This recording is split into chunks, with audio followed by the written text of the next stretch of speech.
Hello and welcome to another video recap of the adventures of the Sword Coast, where we are now going to handle episode number 9, Owlbear Massacre, where Azarea has left the group for a while and we have a new character in there, which is Draco Emetheus, which we introduced in episode 8, a good friend of us who is going to have a very big impact on the rest of the campaign. I was thinking what to say about this chapter, but they eventually made it to Cragmaw Castle, and with all the warnings that I gave them outside of the campaign, they were very cautious handling it, scouting and doing their thing, and they came up with some very nice, smart ideas how to handle the whole situation. And I did not foresee how this chapter was going to end. I would not even know that all three of them would go into very, very hard, drastic measures to get information out of someone. I don't know if my good friends Isaac and Ashley are going deep into what really happens, but they will definitely talk about that. So, nonetheless, I hope you're going to have fun with this recap of Chapter 9. Ashley and Isaac, take it away.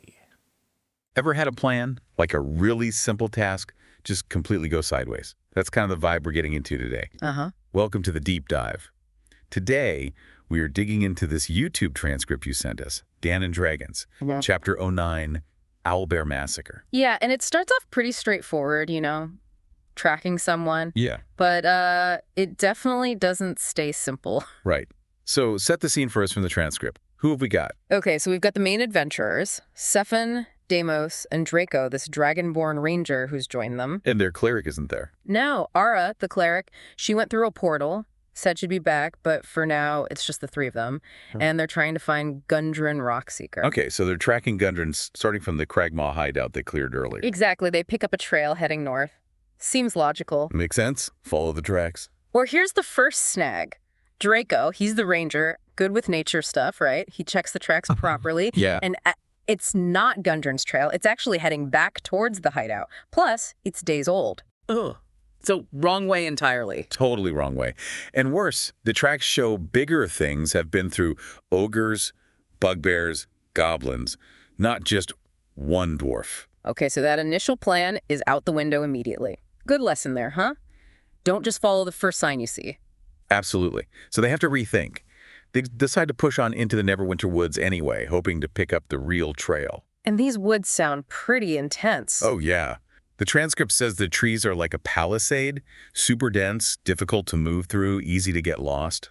But Draco's ranger skills must help there. Definitely. His connection to the forest gives him an edge on those survival checks, figuring out the path, spotting things. Now do they spot something? They do, but again, not what they're looking for. They find a message carved into a tree. Let me guess, not from Gundren. Nope. It says something like, Day 4, lost, walking in circles, hear sounds, help Sildar. Sildar. He was with Gundren, so he's lost too.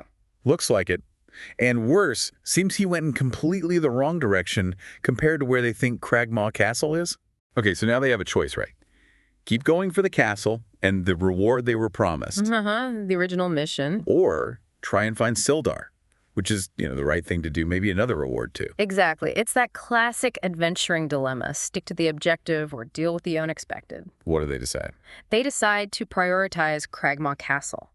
Probably thinking about that initial pledge Gundren made. Okay, makes sense from a mission perspective. But they do note down which way Sildar seemed to be heading, just in case. Smart. So they press on through the woods. Yep. Keep tracking. Hours pass. The forest is thick. Eventually, it opens up a bit. Multiple paths. Another decision point. Time for another survival check, I guess. You got it. And this time, it's Deimos, the warlock, who rolls. How does he do? He rolls a natural 20. Wow. Perfect roll. Yeah, like best possible outcome. So he absolutely nails it. Finds the correct tracks leading off to the right. Which is good because Sildar went left, didn't he? Exactly. They now know Sildar definitely went the wrong way. And Deimos actually does something interesting here. What's that? He scratches out Sildar's desperate message on the tree and carves a new one, pointing the right way. Oh, nice. Like leaving a little breadcrumb trail for him that could pay off later? Could do. Shows a bit of foresight. But the forest isn't done with them yet. Oh, what now? They find something, well, pretty disturbing. 5 beheaded elves. Why? Beheaded it. Yeah, impaled on sticks. And there are signs hammered up around them. Beware, go away, stay out, leave now. Okay, that is incredibly dark. Suddenly feels a lot more dangerous. Definitely. It's a clear, brutal warning. Someone really doesn't want people going further. Changes the whole mood, you know? Yeah, I'll say. So they proceed much more carefully now, I imagine. You bet. Very cautiously. The terrain gets tricky too, like a steep hill they need to get down. Draco's skills helping again. Yep, Draco guides them down safely. He's proving pretty valuable in this environment. But the warnings weren't just for show, were they? Traps. Traps. Draco spots the first one, a snare, manages to avoid it. Phew. Close call. But then, 2 more snares. Sephin triggers one, Deimos triggers the other, both yanked up into the air. Ouch. Are they okay? Sephin's pretty nimble. He wiggles free quickly, tries to help Deimos. Let me guess, it doesn't go smoothly. Not exactly smooth. He cuts the rope, but Deimos just kind of plummets to the ground. Takes a bit of damage. Not the most graceful rescue. Huh. Okay, so warnings, traps. They must be getting close to whatever those came from. That's the feeling, yeah. Signs point to a significant location nearby, and then they see it. Cragmaw Castle. Finally. What's it like? Big goblin fortress. Well, not really what they expected. It's described as crumbling towers, old architecture, kind of ruined. Huh. So not exactly the great goblin settlement they might have heard about? Doesn't seem like it. Makes them pause, question if this is even the right place, or just some old ruined goblins moved into. Good point. Don't charge in if it looks dilapidated. What's the plan? Smart move, reconnaissance first. Deimos uses invisibility. Ah, the classic scouting spell. What does he see? He checks out the main gate area, multiple doors there, spots a copy tripwire, low-tech trap. Okay, what else? Sees a tower that seems closed off somehow. Yeah. And another way in stairs leading up to a hallway with another door. Gets a basic layout. Does he hear anything? Well, that's the interesting bit. He admits later he was so focused on looking, he didn't really stop to listen. Ooh, a potential mistake. Tunnel vision during scouting. Happens. Yeah, a classic oversight. So they gather back, have a short rest, and they make a decision based on, well, maybe a flawed assumption. Which is? They decide to wait until midnight to make their move. They figure goblins are nocturnal, most active at night, so maybe easier to sneak past later. The transcript notes this might actually be wrong. Right, maybe goblins sleep at night like most creatures. Risky assumption. It is. So midnight comes, revised plan. Deimos goes invisible again. This time, check the north side for hidden ways in and take a closer look and listen at that south entrance. Be careful of traps. Okay, second scouting run. What does he find this time? Inside the main gate, he finds this T-shaped hallway, more doors. He confirms that copper tripwire is connected up to the ceiling, probably an alarm. And he sounds this time. Yes. He hears snoring from somewhere. Also some indistinct chatter. Sounds like clinking mugs, like a makeshift tavern or guard room. Activity there for sure. And the south entrance. The one by the stairs. He checks that room more thoroughly. It's empty. Looks like it was used for storage. There's a curtain, but no goblins. Nothing happening there right now. So activity at the main gate, quiet at the south entrance. Interesting. Yeah, it gives them more info to work with. Leads to another planning session. What are they thinking now? Burn the tavern? Barricade doors? All sorts of ideas get thrown around. Setting fires, blocking exits, using their own traps, which entrance is better, weighing the pros and cons. Standard pre-infiltration brainstorming. What do they land on? They decide the north entrance seems like the best bet. It wasn't mentioned as being guarded during Deimos' scouting, maybe less attention there. Okay, the north side it is. Final prep. One more short rest. Wait until about 5 a.m. Just before dawn, maybe catch guards at their sleepiest. Makes sense. So, the approach. They sneak around to the north side, find this canvas sheet hiding an entrance. Looks promising. Sephin takes point, slips inside cautiously. And stealth operation successful. Well, it's not that. Sephin gets in okay, but inside there are guards. 2 hobgoblins. Hobgoblins, bigger, tougher cousins of goblins, right? Exactly. They're in a room with supplies, another curtain leading deeper in, and the party's attempt at stealth kind of falls apart. Some of its noise? Yeah, a couple of bad stealth rolls. Draco apparently wasn't too quiet. The hobgoblins hear them, turn around, stealth is blown. Okay, combat time. Surprise round. Sort of. Sefin reacts instantly, casts inflict wounds, hits hard. One hobgoblin just drops dead on the spot. Nice. One down. Deimos tries an eldritch blast at the other one, but misses. Then it's initiative time. But Draco... What about Draco? Draco rolls a natural 20 on his attack. Another one. He's on fire. Critical hit with his great axe. Just obliterates the second hobgoblin. So, threat neutralized. Very quickly, if not quietly. Efficient, at least. Any Luke. They check the bodies. Just some copper pieces and a small chalice. Nothing amazing. Okay, so first encounter dealt with. Where next? They try another nearby door. Open it up and find, well, it's a hollow tower room. Empty? Not empty. There's an owlbear in there. Oh, boy. An owlbear. Seriously. Yeah. That explains the episode title then. Yep. Big, angry owlbear. They see it, immediately realize this is bad news, and beat a hasty retreat. Slam the door shut. Wise move. Did it see them? Oh, it definitely saw them and hurt them. It sounds very angry behind that door. Adds a whole new layer of complication, doesn't it? Yeah, giant angry bear owl monster roaming around. Not ideal. Okay. So they backed away from the owlbear. Mm-hmm. What's the next move? They move to another area, hear voices from behind a different door. Goblins this time. That's what they assume. Yeah. And Deimos comes up with a, shall we say, bold plan. Which is? Just kick the door in and try to intimidate whoever's inside. Okay. That seems impulsive, given the owlbear and everything. A little bit, yeah. But they go for it. Crash into the room, ready to shout threats. And It's not goblins. it is not goblins. It's a bugbear who they recognize as King Groll. The leader. Seems like it. Plus a drow, a dark elf named Virith, and a wolf, Snarl. And lying unconscious on a pile of furs, Gundren. Gundren Rockseeker himself, the guy they came to rescue. Wow. Okay. Talk about walking into the boss room unexpectedly. How did the intimidation go? About as well as you'd expect. King Groll just kind of looks at them, recognizes them from the Cragmaw hideout fight earlier. Intimidation fails spectacularly. So now it's a standoff. Them, the bugbear king, the drow, the wolf, and the unconscious dwarf. Tense. Super tense. And while they're all staring each other down, Virith, the drow, subtly starts trying to edge towards Gundren. Going for the map? Maybe. Assuming Gundren has it. That's the likely assumption. But before she can get there, things explode. Combat again. Instant combat. Deimos reacts fast, lunges and grapples Virith, stops her moving. Good reflexes. What about the others? Sefin immediately targets the wolf, Snarl, and Deimos, while holding Virith, throws a Mind Sliver spell at King Groll. Tries to mess with his head. Okay, chaos erupts. Yeah. How's the first round go? Pretty well for the adventurers, actually. Sefin hits Snarl hard, wounds him badly. Deimos successfully grapples Virith, she's stuck. And the Mind Sliver hits Groll, seems to disorient him. Advantage. Party. Next round. Virith tries to break the grapple, fails. Sefin finishes off Snarl the wolf. One threat down.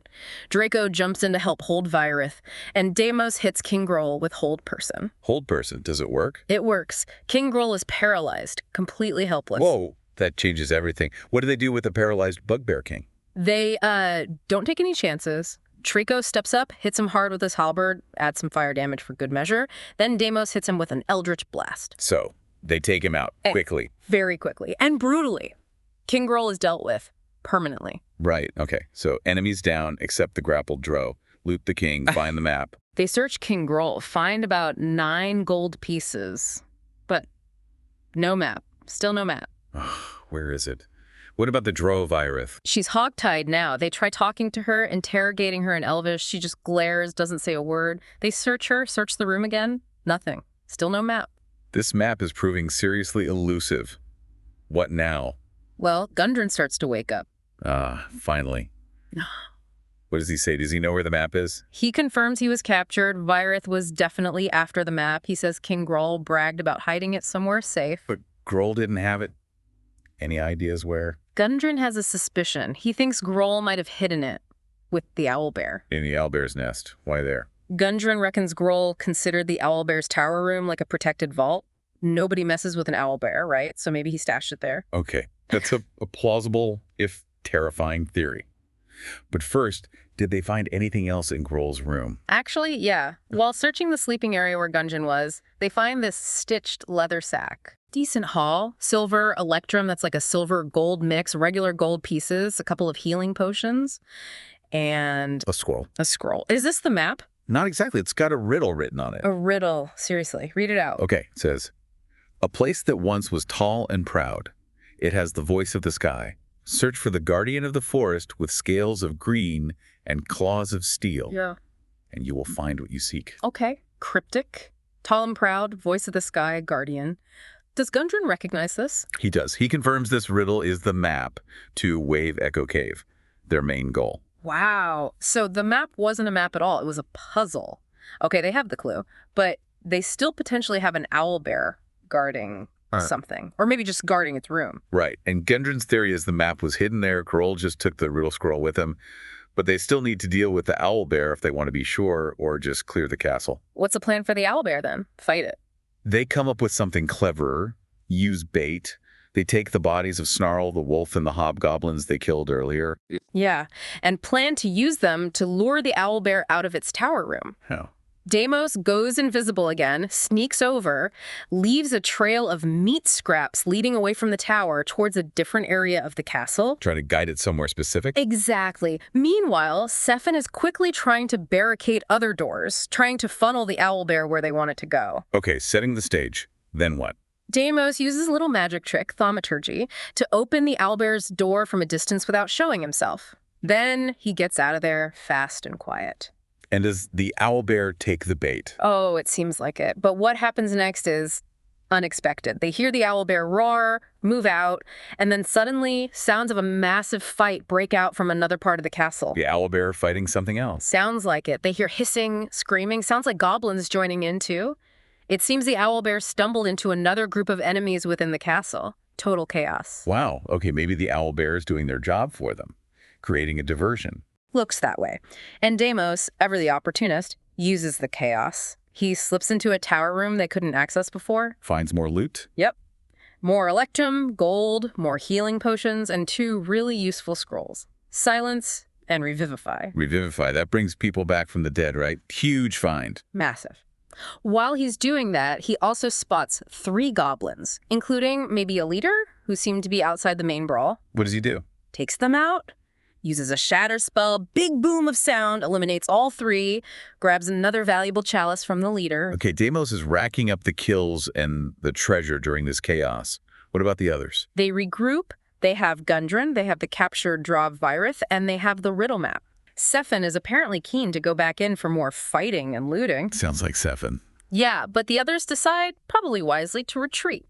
Get out of the chaotic castle, take Gundren and Virith back to their campsite where it's safer. Makes sense. Cut their losses, secure the objective, deal with the prisoner. Exactly. Their priority becomes interrogating Virith, finding out what she knows, especially about this black spider she apparently serves. Right, that name came up. Yeah. So, back at the camp, how does the interrogation go? Is she more talkative now? Well, this is where it gets pretty dark again. Sephin handles the interrogation, and the transcript indicates he uses harsh methods.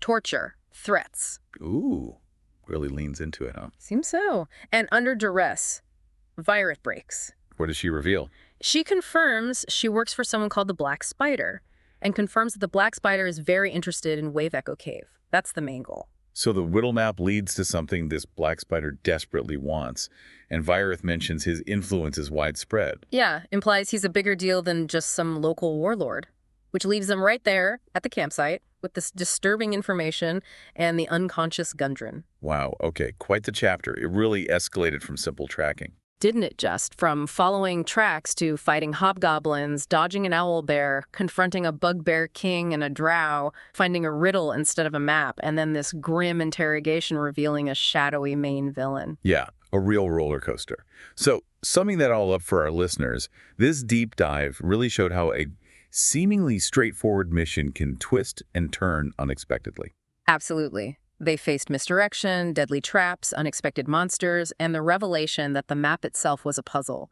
Plus, the introduction of this major antagonist, the Black Spider. And hopefully for everyone listening who likes to get the core info quickly, This breakdown gave you those key moments, the map reveal, the Black Spider name drop, all the crucial bits of this really dynamic and dangerous scenario. You should now have a really solid picture of this whole chaotic sequence of events in Cragmaw Castle. Definitely. And it leaves us pondering, doesn't it? What exactly is Wave Echo Cave that the Black Spider wants it so badly? What does that riddle truly mean? And what other dangers are out there connected to this Black Spider? What does his influence mean for the region and for our adventurers moving forward? Lots to think about.